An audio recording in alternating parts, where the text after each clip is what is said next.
जय हिंद साथियों, स्वागत है हमारे YouTube चैनल पढ़ा ऐप पे।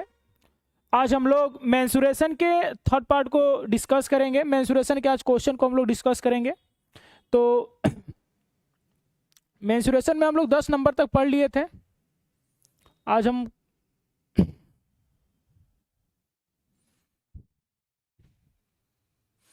लोग क्वेश्चन नंबर 11 से डिस्कस करेंगे।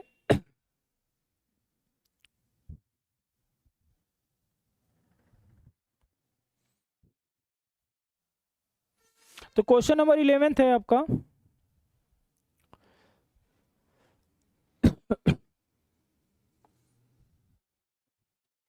क्वेश्चन नंबर 11 है, उस त्रिभुज का क्षेत्रफल ज्ञात कीजिए जिसका निर्देशांक दिया है। त्रिभुज का क्षेत्रफल बताना है जिसका निर्देशांक पता हो। तो त्रिभुज के निर्देशांक दिए हो और एरिया बताना हो, क्षेत्रफल बताना हो, तो उसके लिए एरिया होता है 1/2। एरिया बराबर होता है 1/2 अंडर रूट में x1 ब्रैकेट में y2 minus y3 plus x2 bracket में y2 माइनस के y1 y3 minus y1 plus के x3 ब्रैकेट में y1 माइनस y2। ये एरिया होता है इसका। इसमें मान पुटअप कर देंगे, आंसर आ जाएगा। लेकिन हम लोग विदाउट फार्मूले के एरिया निकालेंगे, बिना फार्मूले के क्षेत्रफल निकालेंगे। देखिए कैसे, यहाँ पे 1 2 माइनस के 4 माइनस के 3 4 और 1। तो यहाँ पे लिखेंगे हम लोग 1/2 इक्वल टू माइनस के 4/के माइनस के 3 बराबर, यहाँ पे 4/1 है तो 4 और 1 है तो 4/1 1 लिख लेंगे। फिर जिस संख्या को पहले बार लिख रहे हैं ना उसी को एक बार और रिपीट लिख देंगे। जैसे यहाँ पे 1/2 है, फिर एक बार 1/2 और लिख देंगे। फिर देखिए क्या करना है आपको, एक बार तिर्यक गुणा कराना है ऊपर ऊपर ऐसे। तो यहाँ से हो जाएगा 4 दूना के 8 माइनस के 8 हो जाएगा। फिर यहाँ से गुणा कराएंगे -3 और -4 का, तो माइनस के 12 हो जाएगा। फिर यहाँ पे 1 और 1 का मल्टीप्लाई कराएंगे तो 1 रह जाएगा। इसको आप ब्रैकेट बंद कर देंगे। फिर दूसरे बार देखिए, इसको यहाँ से अब एक बार ऊपर मल्टीप्लाई किए तो अब नीचे मल्टीप्लाई करेंगे सभी का। तो यहाँ से होगा 3 में -3 में 1 का मल्टीप्लाई करेंगे -3 हो जाएगा, -3 हो जाएगा। फिर 4 में -4 में -1 का गुणा करेंगे तो -4 हो जाएगा, प्लस 4 का गुणा करेंगे 2 से तो 4 दूना के हो जाएगा 8, ब्रैकेट बंद। फिर हमेशा 2 से भाग करेंगे दोनों का अंतर करके। इनमें से जो बड़ी संख्या होगी बड़ी में से छोटी घटा के 2 से डिवाइड करेंगे, एरिया निकल जाएगा आपका। यहाँ से हो जाएगा 12 8 20 में से 1 चला जाएगा, माइनस के 19 बच जाएगा। और यहाँ पे 4 3 7 1 घटेगा तो प्लस के 7 बच जाएगा, यानी माइनस के 1 हो जाएगा। क्योंकि आगे ब्रैकेट लगा हुआ है तो प्लस माइनस माइनस हो जाएगा। और बट्टा में 2 माइनस के 1 माइनस के 19 हो जाएगा, माइनस के 20 और बट्टा में 2 से काटेंगे 10 यूनिट आ जाएगा आपका ये आंसर। और क्षेत्रफल कभी माइनस में होता नहीं तो हमेशा प्लस में ही लेंगे। तो इसका आंसर राइट आंसर हो जाएगा ऑप्शन नंबर बी, 10 यूनिट इकाई हो जाएगा। फिर से एक बार देख लीजिए, पहले एक बार नीचे सबका मल्टीप्लाई करेंगे, सभी को जोड़ लेंगे। फिर एक बार मल्टीप्लाई करेंगे ऊपर सबका मल्टीप्लाई करेंगे, दोनों घटा के 2 से डिवाइड कर देंगे तो क्षेत्रफल निकल जाएगा। कब के केस में, जब निर्देशांक दिया हो तब। आगे देखेंगे, अगला क्वेश्चन है आपका क्वेश्चन नंबर 12 दिया, किसी समबाहु त्रिभुज की माध्यिका 6√3 सेंटीमीटर है, परिमाप ज्ञात कीजिए। समबाहु त्रिभुज की बात कर रहा है। तो समबाहु त्रिभुज के लिए आपको हम बताए हैं कि इसकी भुजा चाहे कुछ भी बोलेगा हम लोग रेशियो में 2√3 कहेंगे, और इसकी जो टोटल माध्यिका होती है उसको रेशियो में कितना बोलते हैं, 3। और माध्यिका दे रखा है 6√3 सेंटीमीटर, यानी 3 रेशियो का मान जो है 6√3 सेंटीमीटर दिया है।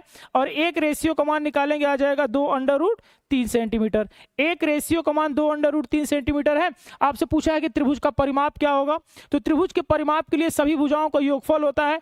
एक रेशियो का मान 2√3 है तो 2√3 का मान हो जाएगा आपका 2√3 का, तो 2 दूना 4 और अंडर रूट में अंडर रूट से मल्टीप्लाई हो जाएगा तो हो जाएगा 3, तो 4 तिहाई के 12 हो जाएगा। 12 सेंटीमीटर एक भुजा की माप है। तो परिमाप के लिए 3 भुजा होती हैं, तो 3 से गुणा करा देंगे इसमें तो हो जाएगा 12 तिहाई 36 सेंटीमीटर, जो हो जाएगा आपका राइट आंसर हो जाएगा, जो ऑप्शन नंबर सी में दिया है।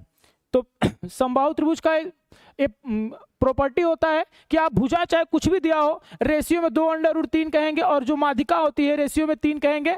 परिमाप के लिए सभी भुजाओं का योग करते हैं, और 3 संबंधीय का मान 6√3 सेंटीमीटर है, तो एक रेशियो का मान 2√3 सेंटीमीटर होगा, और 2√3 का मान हो जाएगा कितना, 12 सेंटीमीटर। परिमाप के लिए तीनों को जोड़ देंगे तो हो जाएगा 36 सेंटीमीटर जो होगा राइट आंसर आपका हो जाएगा। आगे देखते हैं next question, question number 13।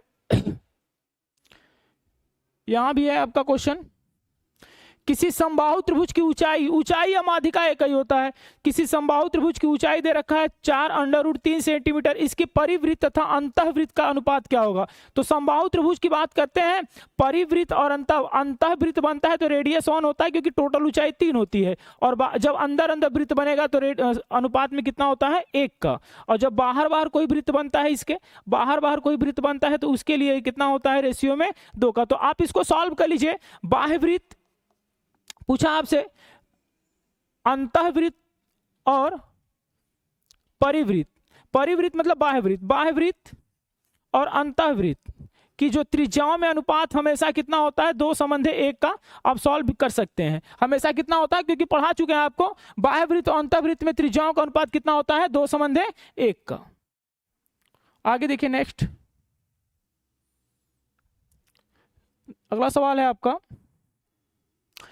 9 centimetre, 40 centimetre, 41 centimetre लंबी भुजाओं वाले एक त्रिकोण के भीतर एक वृत्त का त्रिज्या क्या होगा। तो देखिए समकोण बन रहा है, क्योंकि 9, 40 और 41 सेंटीमीटर का जो दिया है 41 सेंटीमीटर, एक त्रिप्लेट बन रहा है, यानी समकोण त्रिभुज बनेगा। समकोण त्रिभुज सबसे बड़ी भुजा 41 होती है, और उसके बाद ये 40 हो जाएगी, और ये कितना हो जाएगा 9 सेंटीमीटर। आपसे पूछ रहा है कि त्रिकोण के अंदर एक वृत्त बनाया गया है जिसकी त्रिज्या क्या होगी, यानी अंतःवृत्त बनाया गया है। तो समबाहु त्रिभुज में हम आपको पढ़ाए हैं कि समबाहु त्रिभुज में अंतःवृत्त का त्रिज्या निकालने के लिए, अंतःवृत्त की त्रिज्या जो होती है आधार प्लस के लंब माइनस के कर्ण का आधा ही होता है अंतःवृत्त की त्रिज्या। और अगर बाह्यवृत्त की त्रिज्या की बात की जाए, बाह्यवृत्त की त्रिज्या की बात की जाए इसके, तो कर्ण का आधा होता है, कर्ण का क्या होता है आधा। आपसे पूछा है इस बार कि अंतःवृत्त की त्रिज्या, तो क्या करेंगे 40 और 9 जोड़ देंगे, 40 प्लस के 9 और माइनस के 41 घटा के 2 से डिवाइड कर देंगे, अंतःवृत्त की त्रिज्या निकल जाएगी। 40 और 9 49 हो जाएगा, 49 में से 41 चला जाएगा, 8 बच जाएगा, अब 2 से डिवाइड करेंगे, 4 सेंटीमीटर जो हो जाएगा अंतःवृत्त की त्रिज्या हो जाएगी। कितने कितने भुजाओं के साथ, 9, 40, 41 सेंटीमीटर की कोई भुजा होगी तो उसके अंतःवृत्त की त्रिज्या कितनी होगी 4 सेंटीमीटर। अगर बाह्यवृत्त की त्रिज्या पूछता आपसे, बाह्यवृत्त की त्रिज्या, तो बाह्यवृत्त का त्रिज्या कर्ण का आधा हो जाता है, यानी 41 का आधा कितना हो जाएगा, 41 का आधा हो जाता 20.5 सेंटीमीटर जो होता इसकी रेडियस हो जाती, बाह्यवृत्त की त्रिज्या की बात करता तब। आगे देखते हैं, अगला क्वेश्चन है आपका क्वेश्चन नंबर 15। क्वेश्चन नंबर 15 है, देखिए 6 सेंटीमीटर, 8 सेंटीमीटर, 10 सेंटीमीटर भुजाओं वाले, 6 सेंटीमीटर, 8 सेंटीमीटर, 10 सेंटीमीटर भुजाओं वाले समकोण त्रिभुज की परिवृत्त का क्षेत्रफल ज्ञात कीजिए।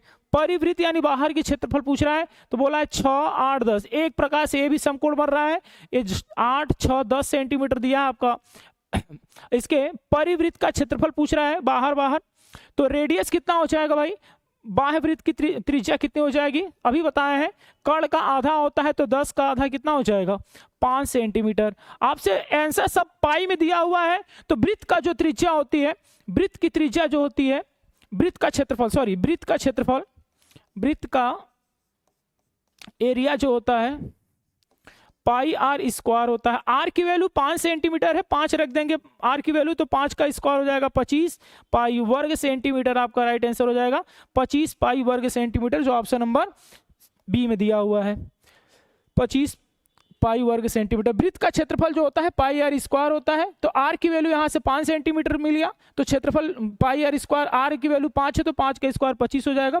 ये इसका क्षेत्रफल हो जाएगा। आगे देखिए नेक्स्ट क्वेश्चन, अगला क्वेश्चन है आपका क्वेश्चन नंबर 16। एक त्रिभुज की 3 भुजाओं की लंबाई क्रमशः 8 सेंटीमीटर, 13 सेंटीमीटर 15 सेंटीमीटर दिया है। इसके पारस्परिक शीर्ष लंबों का अनुपात क्या होगा? तो पारस्परिक शीर्ष लंबों का अनुपात पूछ रहा है, यानी कि आपको बताए हैं कि जो लंबों का अनुपात होता है और भुजाओं के अनुपात, भुजा प्रोपोर्शनल होता है लंबों का अनुपात, या ऊंचाई भी कह सकते हैं आप, लंबाई एक दूसरे के व्युत्क्रमानुपाती होते हैं।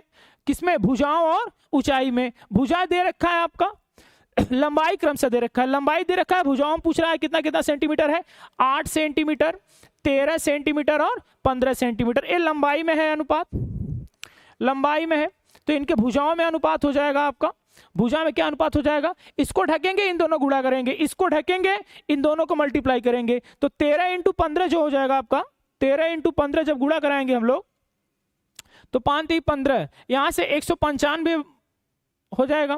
फिर अब इसका निकालना है, 13 को ढकेंगे, 8 और 15 को मल्टीप्लाई कराएंगे, तो 13 को ढकेंगे, 8 15 को मल्टीप्लाई करेंगे, 15 8 कितना हो जाएगा? 120।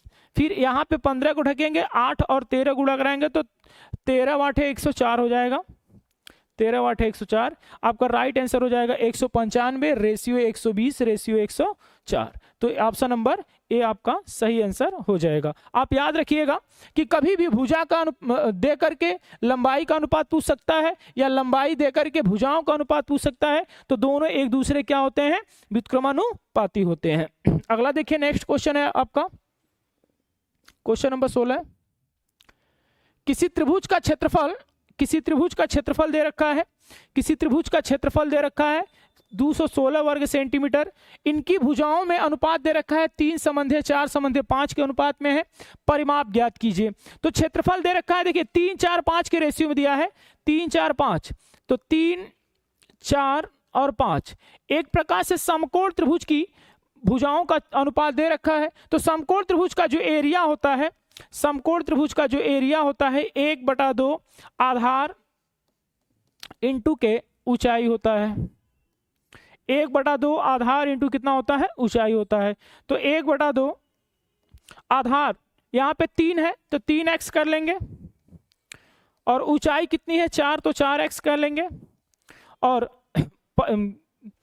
कितना दिया है? क्षेत्रफल कितना दिया है? 216। तो यहाँ से 2 से काट लेंगे इसको, तो 2 बार में कट जाएगा, 3 दूना के 6, 6 से जब भाग करेंगे यहाँ पे हो जाएगा 6x² बराबर के 216। यहाँ से x की वैल्यू आ जाएगी x² बराबर 36, x बराबर कितना आ जाएगा? 6 सेंटीमीटर। x का मान कितना सेंटीमीटर आ जाएगा? 6 सेंटीमीटर। आपसे पूछा है परिमाप ज्ञात कीजिए। परिमाप के लिए सभी भुजाओं क्या करते हैं? जोड़ते हैं। तो 3 5 5 4 3 है, तो 5 3 8 4 12 रेशियो में 12 सेंटीमीटर, यानी एक रेशियो का मान 6 है तो 6 से गुणा करेंगे, 12 6 का कितना हो जाएगा? 72 सेंटीमीटर जो होगा आपका राइट आंसर हो जाएगा 72 सेंटीमीटर। कौन से ऑप्शन नंबर में दिया है? ऑप्शन नंबर डी आपका राइट आंसर हो जाएगा। आगे देखें, अगला क्वेश्चन है क्वेश्चन नंबर 18। उस त्रिभुज की भुजाएं 3 सेंटीमीटर 4 सेंटीमीटर 5 सेंटीमीटर है। त्रिभुज की भुजाओं के मध्य बिंदुओं को मिलाने से बने त्रिभुज का क्षेत्रफल क्या होगा? बोला त्रिभुज के मध्य बिंदुओं को मिलाने से बना त्रिभुज का क्षेत्रफल क्या होगा? आपको बता दें कि जब मध्य बिंदुओं को मिलाते हैं हम लोग, मध्य बिंदुओं को जब मिलाते हैं, मध्य बिंदुओं को जब मिलाते हैं ऐसे, तो उनका जो एरिया होता है, त्रिभुज का एरिया जो होता है, त्रिभुज का एरिया बट्टा मध्य बिंदु का एरिया जो होता है 4:1 के अनुपात में होता है, 4:1 के अनुपात में होता है। तो यहां से 3 4 5 है, तो इसका क्षेत्रफल निकालेंगे त्रिभुज का, तो हो जाएगा 1/2, 1/2 आधार, आधार आपका हो जाएगा 3 सेंटीमीटर, ऊंचाई 4 हो जाएगा, 2 से काटेंगे कितने बार में कट जाएगा? ये 6 बार में, सॉरी 2 बार में। तो एरिया जो हो जाएगा 6 सेंटीमीटर वर्ग सेंटीमीटर आपका राइट एरिया हो जाएगा। ट्रायंगल का एरिया 6 सेंटीमीटर हो जाएगा। आपसे पूछा है त्रिभुज के क्षेत्रफल बिंदुओं को मिलाने से, माध्यिकाओं के बिंदुओं को मिलाने से बना क्षेत्रफल, तो ये 4:1 का अनुपात होता है। तो 4 रेशियो का मान 6 दिया है, 4 रेशियो का मान 6 दिया है, तो यहाँ से 1 रेशियो का मान जो हो जाएगा, 1 रेशियो का मान 3/2 हो जाएगा। वही एक रेशियो ही आपका माध्यिकाओं के बिंदुओं को मिलाने से एरिया का क्षेत्रफल होता है। तो एक रेशियो का मान 3/2, तो आपका राइट आंसर कितना हो जाएगा 3/2। इस बात को याद रखिएगा आप लोग कि किसी भी त्रिभुज से जो बना एरिया होता है और उसके मध्य बिंदुओं का से मिलाने से बना जो एरिया होता है वो 4:1 का अनुपात होता है। 4 रेशियो का मान 6 दिया है, 4 रेशियो का मान 6 दिया है, यानी एक रेशियो का मान 3/2 होगा। आपसे मध्य बिंदुओं को मिलाने से पूछ रहा है एरिया क्या होगा, तो एक रेशियो का मान 3/2 है। तो राइट आंसर कौन सा हो जाएगा 3/2, ऑप्शन नंबर सी में है। आगे देखते हैं, नेक्स्ट क्वेश्चन है आपका अगला सवाल। दो त्रिभुजों में क्षेत्रफलों का अनुपात 4:3 है और उनकी ऊंचाइयों में अनुपात दिया है 3:4। इनके आधार का अनुपात याद कीजिए, यानी भुजाओं का अनुपात पूछ रहा है। तो ऊंचाई का अनुपात दे रखा है, आधारों का पूछ रहा है। तो मान लीजिए त्रिभुज है 1/2, पहला आधार x है और उसकी ऊंचाई में अनुपात दिया है 3 और 4 का, तो यहाँ पे 3x 3 कर लीजिए, बट्टा में 1/2, उसका आधार मान लीजिए x2 है तो उसकी ऊंचाई दी है 4 और उनके क्षेत्रफलों में क्या अनुपात दिया है 4:3 का, तो यहाँ पे 4/3 हो जाएगा। 1/2 से 1/2 कट जाएगा, आपका यहाँ से 3 इधर मल्टीप्लाई होगा, 4 उधर मल्टीप्लाई होगा, तो x1 संबंधे x2 जो हो जाएगा आपका 16 संबंधे जो हो जाएगा 9, आपका सही आंसर हो जाएगा 16:9। आगे देखिए नेक्स्ट क्वेश्चन, अगला क्वेश्चन लास्ट आज के लिए 20 क्वेश्चन हम लोग देखेंगे। अगला एक क्वेश्चन है, एक समकोण त्रिभुज की 3 भुजाओं की लंबाई क्रमशः दिया है x-2 सेंटीमीटर, x सेंटीमीटर और x+2 सेंटीमीटर हो, तो x का मान ज्ञात कीजिए। किसी समकोण, देखिए ए फॉलो कभी करता है, जैसे मान लीजिए 3, 4, 5 का रेशियो है और ए इससे 2 ज्यादा है और ए इससे कितना है 2 कम है, और तो तभी ये काम करता है। तो यानी कि एक ट्रिपलेट में बैठती है, तो ट्रिपलेट बनाने के लिए अगर हम x की वैल्यू इसमें से मान रखा जाए, तो x का मान अगर 10 रखा जाए तो ये हो जाएगा, x की वैल्यू अगर 10 रखा जाए तो कितना हो जाएगा, ये 8 सेंटीमीटर ही हो जाएगा। अगर यहाँ पे 10 रखेंगे और ये कितना हो जाएगा 12, जो ऑप्शन ए गलत हो जाएगा। अगर 8 रखा जाए x की वैल्यू, तो x में से 2 चला जाए 6 हो जाएगा, और यहाँ पे अगर ये 8 है तो 8 2 कितना हो जाएगा 10, 6 8 10 का एक ट्रिपलेट बनता है। तो राइट आंसर कौन सा हो जाएगा इसका, ऑप्शन से देखेंगे ऑप्शन नंबर बी। क्योंकि देखिए इस x-2 x और x+2 के फॉलो में करेगा तो एक समकोण त्रिभुज बनाता है, समकोण त्रिभुज बनाता है तो एक ट्रिपलेट इसमें काम करेगा ही करेगा। तो इसका राइट आंसर कितना हो जाएगा 8 सेंटीमीटर। तो साथियों आज के लिए बस इतना ही। अगर वीडियो अच्छा लगे तो आप इसको लाइक शेयर सब्सक्राइब जरूर करिएगा। धन्यवाद।